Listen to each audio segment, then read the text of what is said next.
He was peering through his dive mask at the sandy seabed of the Mediterranean, about 4 miles off the Egyptian coast, when a face stared back at him. Not a small face, not a fragment. A face carved from solid red granite, nearly 16 feet tall, perfectly preserved, gazing upward through 1,200 years of silence and dark water, with the serene, absolute authority of a pharaoh who had not yet been told the world above him had forgotten he existed. That was the moment in the year 2000 when French underwater archaeologist Frank Gaudio understood what he was looking at. Not scattered ruins, not isolated artifacts, an entire city. One of the greatest port cities in the ancient Mediterranean world, swallowed so completely by the sea that historians had spent centuries debating whether it had ever existed at all. A place mentioned by Herodotus, referenced by Strabo, described in ancient inscriptions, and then simply gone. Vanished, lost, reduced to a handful of lines in old texts that scholars read and wondered about and could never confirm. Until Gaudio found it beneath 10 meters of water in Abukir Bay, and the sea gave back what it had taken 1,200 years earlier. This is the story of Thonis Heraklion, Egypt's real sunken city. Not a legend, not a conspiracy, not a viral fabrication. A verified, peer-reviewed, Egyptian government-sanctioned archaeological discovery that has been yielding finds of staggering historical importance for 25 years, and is still, by the excavation team's own estimate, less than 5% uncovered. A discovery so extraordinary that when the artifacts were displayed at the British Museum in 2016 in the Grand Palais in Paris, they drew record crowds. Because nothing prepares you for the sight of what was pulled from that seafloor. And what is still down there, waiting, dwarfs everything that has already come up. To understand why the city's rediscovery matters so profoundly, you first need to understand what it was when it lived. Thonis Heraklion was founded around the 8th century BCE at the canopic mouth of the Nile, the westernmost branch of the great river where it met the Mediterranean Sea. It sat on a cluster of islands in the Nile Delta, connected by channels and bridges, crisscrossed by canals, a water city built into the landscape of the river's edge. Before Alexander the Great founded Alexandria in 331 BCE, Thonis Heraklion was Egypt's primary port of entry for the entire Greek world. Every ship coming from Greece, much from the Aegean, from the broader Mediterranean, passed through this city. Every merchant wanting to trade with Egypt cleared customs here. Every foreign dignitary entering the kingdom stepped ashore here first. The city collected taxes and duties on behalf of the pharaoh. It controlled access to one of the most powerful civilizations on earth. At its heart stood a vast temple dedicated to Amun-Gareb, the supreme god of the Egyptian pantheon at the time, whose name combined the all-encompassing Amun with Gareb, a title meaning Lord of the Goods. Pharaohs came to this temple specifically to receive their titles as universal kings. The ritual was not symbolic, it was constitutional. You were not legitimately pharaoh until you had been recognized by Amun at this temple. The building was enormous. Massive stone columns, towering statues, an entire sacred precinct embedded in the city's central island. When Alexander the Great arrived in Egypt and established his own claim to rulership, he made a point of worshipping at the temple of Amun. The gods of Thonis Heraklion were not minor local deities. They were the theological foundations of Egyptian royal power. The city was also a place where two civilizations met and genuinely coexisted. Greeks were not merely passing through as traders. They had been given permission to settle permanently during the Sate dynasty, the period between 664 and 525 BCE, and they built their own sanctuaries in the city, adjacent to but distinct from the Egyptian temples. The city's very name carries this duality. Thonis was the Egyptian name given by the people who built it. Heraklion was the Greek name, chosen because the temple of Khonsu, son of Amun, was identified by Greek settlers with their own hero Heracles, who was said to have first set foot in Egypt at this precise location. For centuries, historians assumed these were two different cities. Finding them to be one was itself a discovery. What Herodotus saw when he visited in the 5th century BCE was a city at its absolute height, writing about the great temple where Heracles first arrived in Egypt, describing the traffic of ships and merchants and pilgrims. And recording the interplay of Greek and Egyptian religious traditions, he painted a picture of a metropolis that was genuinely extraordinary by the standards of any civilization. Strabo visited 4 centuries after Herodotus and found the city still standing, still functioning, still important, though beginning to be overshadowed by the young and aggressive rival city of Alexandria just 7 kilometers to the west. Then, history went quiet. The texts stopped mentioning it, the maps stopped marking it, and for roughly 1,200 years, Thonis Heraklion existed only in the margins of old manuscripts and the puzzled notes of scholars trying to understand references that no longer seem to correspond to any visible geography. What happened to it is a story written in geology as much as in history. Thonis Heraklion was built on the Nile Delta, and the Nile Delta is not stable ground. It is composed of layer upon layer of clay and silt deposited by thousands of years of river flooding, water-saturated sediment that behaves very differently from solid rock when subjected to the forces that the city's builders did not foresee. The weight of enormous stone temples, some stones weighing up to 50 tons, pressed down on this unstable foundation constantly. The Nile's flow patterns shifted over centuries. Earthquakes rattled the region repeatedly, and water-saturated clay has a catastrophic response to seismic stress called liquefaction, the process by which earthquake shaking causes saturated soil to behave momentarily like a liquid, losing all structural strength, or allowing anything sitting on top of it to simply sink. Rising sea levels crept upward over the centuries as global climate patterns shifted after the last ice age. The land itself subsided under the accumulated weight of sediment. The city did not die in a single dramatic moment. It died over centuries of accumulating geological pressure, punctuated by specific catastrophic events. The evidence from Gaudio's geological studies, conducted in cooperation with Stanford University and the Smithsonian Institution, shows the seismic fingerprints in the sediment layers beneath the city, the compressed clay strata characteristic of repeated liquefaction events, the sudden settlement layers where large sections of the city dropped meters in what must have felt to anyone alive at the moment like the ground dissolving beneath their feet.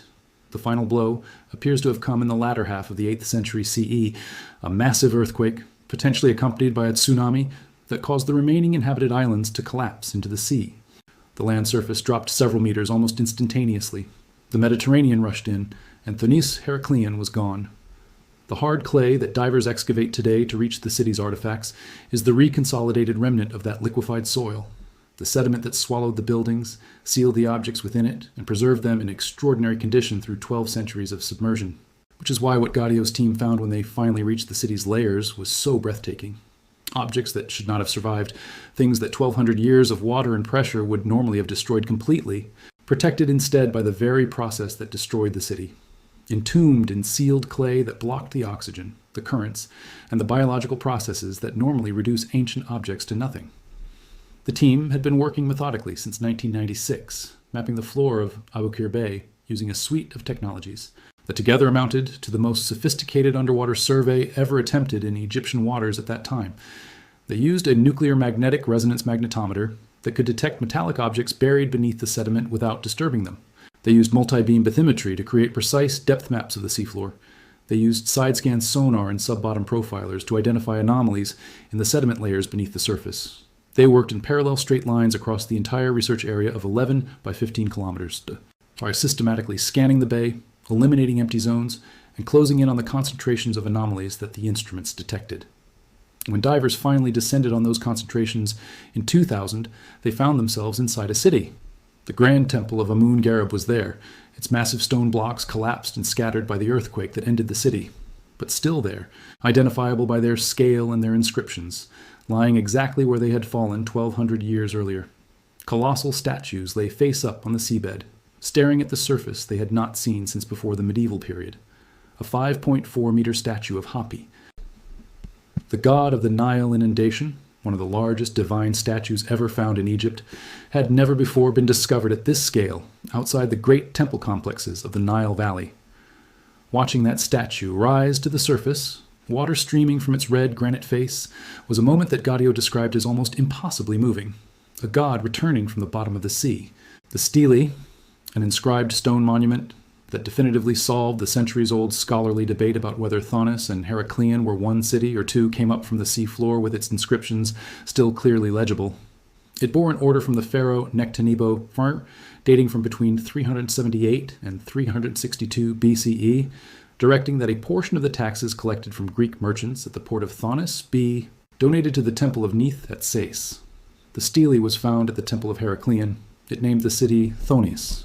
One city, two names, one answer, to a mystery that had confused Egyptologists for generations. The inventory of what has been recovered from the site over 25 years of excavation is almost difficult to process in its scope. 64 ancient ships, an extraordinary concentration of vessels from different periods preserved in the bay's sediment, 700 anchors representing centuries of maritime traffic, a trove of gold coins, bronze and ceramic statues of Egyptian and Greek deities in numbers that speak to the city's role as a religious center as well as a commercial one. Jewelry, ritual instruments, everyday objects, the ordinary detritus of a living city, the things people used and lost and left behind.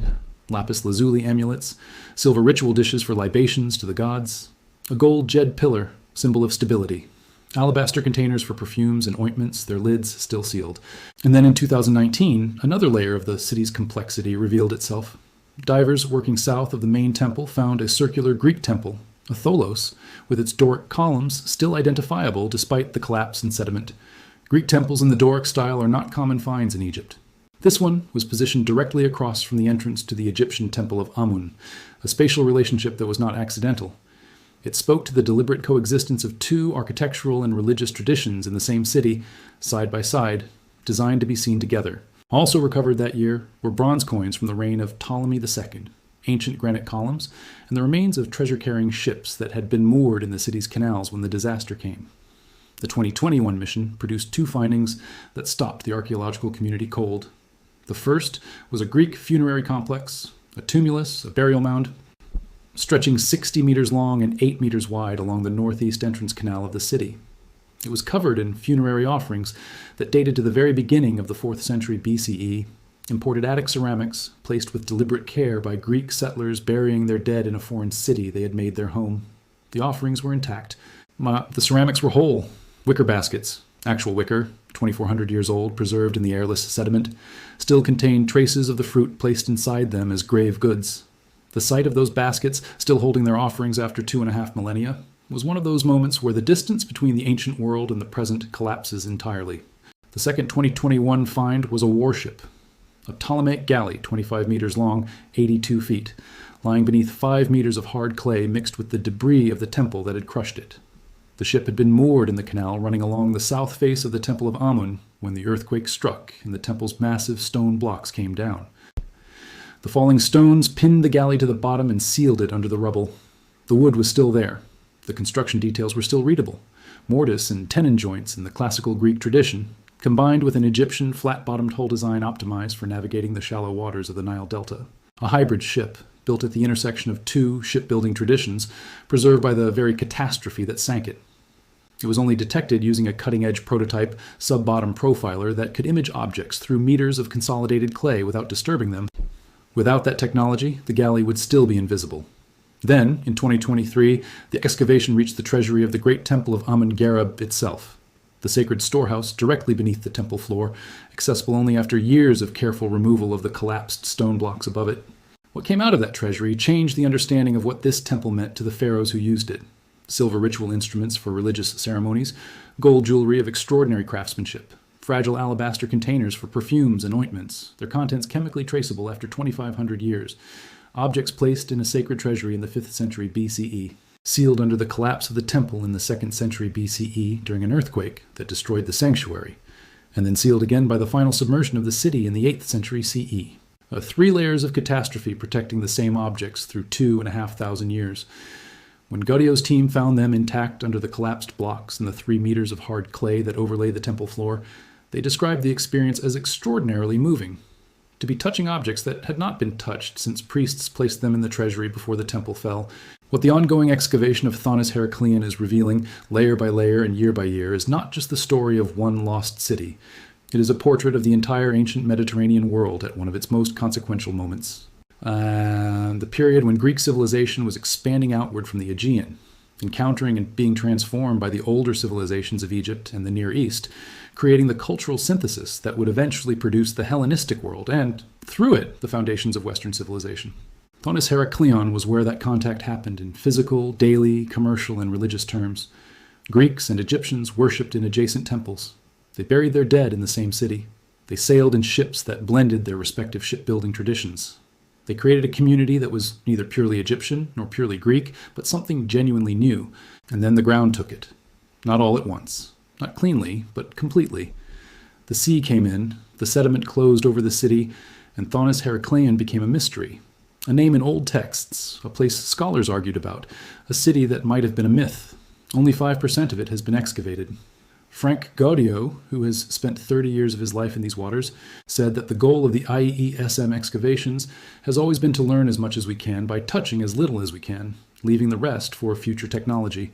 Every new tool that arrives, better sub-bottom profilers, more sensitive magnetometers, underwater photogrammetry systems that can create millimeter-precise 3D. Maps of excavation sites without physical contact reveals more of what the sediment is hiding. The galley was invisible until a prototype instrument found it. What else is down there, preserved in the airless clay, waiting for the instrument that can see it, is genuinely unknowable. What is knowable is that the city existed, that it was extraordinary, that it was found not by treasure hunters or amateur divers making viral videos, but by a marine archaeologist with a systematic method, cutting-edge technology, and full partnership with the Egyptian Ministry of Tourism and Antiquities. The government body that legally owns every artifact recovered from Egyptian waters and has been documenting, conserving, and displaying these objects in Egyptian museums and international exhibitions for 25 years. The colossal statues of Ptolemaic kings and queens recovered from the site have been installed permanently in the Grand Egyptian Museum at Giza. They are not hidden. They are not suppressed. They are on public display as verified and documented as any object in any museum in the world. The diver who looked down through his mask and found a pharaoh's face looking back at him from the seafloor did not discover a myth. He discovered a city. And the city, after 1,200 years of silence, has been talking ever since. It is going to be talking for a very long time.